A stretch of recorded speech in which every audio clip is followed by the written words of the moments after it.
Deməli, burada başqa bir sual var. Sual verən soruşur ki, bir kimsəyə kafir və yaxud da müşrik dedikdə, onun canını, malını, qanını halal mı görmüş olur insan? Bəzi insanlar bunu iddia edirlər və deyirlər ki, sən heç kimə kafir deyə bilməzsən. Əgər kafir demiş olsan, onun canını, malını, qanını halal görmüş olarsan. Bu doğrudurmu?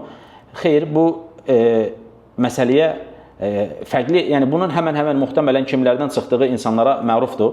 İnsanlar bilirlər bu kimi cümlələr kimlərdən çıxır. Lakin biz məsələyə baxanda, məsələni incələyəndə, məsələn, İmam Qurtubiyə baxsanız, onun təfsirinə və eyni zamanda müasir alimlərdən Şeyx İbn Bazın bununla bağlı xüsusən fətvası var. Mürtəd olsa belə bir insan, sən ona artıq hökm verilib, yəni İslam qazisi hökm verib ki, bu adam mürtəddir, insanlar da bunu bu formada bilirlər. Onu cəzalandırmaq əmir sahibinə aid olan bir şeydir. Sıradan olan insanlara aid olan bir şey deyil.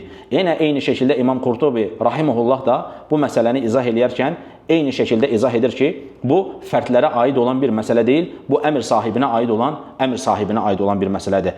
Fərdə nə düşür bəs? Fərdin etməsi gerəkən şey nədir? Yəni bir kafirə kafir kimi müamilə etməkdir. Yəni məsələn, bir müsəlmanla kafir evlənə bilməz. Bir müsəlman kafirin kəsdiyini yeyə bilməz.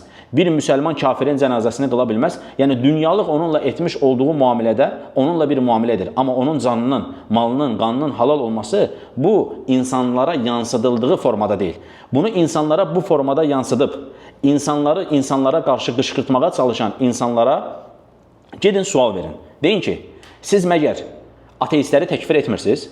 O insanlara sual verin. Deyin ki, siz yahudiləri təkfir etmirsiniz? Yəni nə qədər ateistlər var, deistlər var, qiyamət gününü inkar edən insanlar var, yahudilər var. Siz məgər bunlara müsəlman deyirsiniz? Deyəcəklər ki, xeyr, yahudi də kafirdir, ateist də, deist də və s. bunlar da kafirdirlər. Bəs onlara sual verin.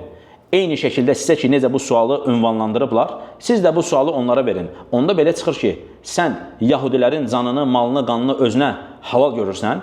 Eyni şəkildə sual ver. De ki, sən ateistləri təkfir etdiyin zaman, ateistlər kafirdir dediyin zaman, sən onların canını, malını, qanını özünə halal mı görürsən? Onun sənə verəcəyi cavab, yəni yaxlaşıq sənə 40 dəqiqəyə yaxın bir cavab verəcək.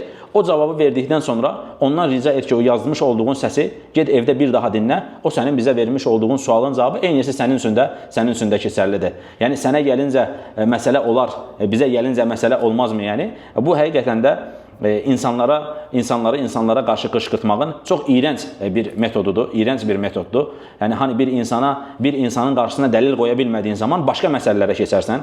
Yəni insanın qarşısında bir burhan gətirə bilmədiyin zaman fərqli mövzulara atlayarsan, bu çox iyrənc olan bir şeydir. İnsanlara qarşı qışqırtmaq, insanlara təəssüflər olsun ki, bu kimi məsələləri fərqli göstərmək, insanların qarşısında bu məsələni iyrəncləşdirmək çox da isabətli olan bir şey deyil. Həmin şəxslərə dediyim kimi sual verin, ateistləri nə görürsünüz, yahudiləri nə görürsünüz?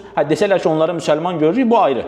Sizin dininiz sizə mübarək olsun deyin. Amma yox, desələr ki, onları kafir görürük, o zaman sizə yönləndirmiş olduğu bu mübarək sualı onların özlərinə yönləndirin və öz vermiş olduğu cavabı özünə də bərabərində hədiyyə etmiş olarsınız. Allah Azza və Cəllə ən doğrusunu bilir.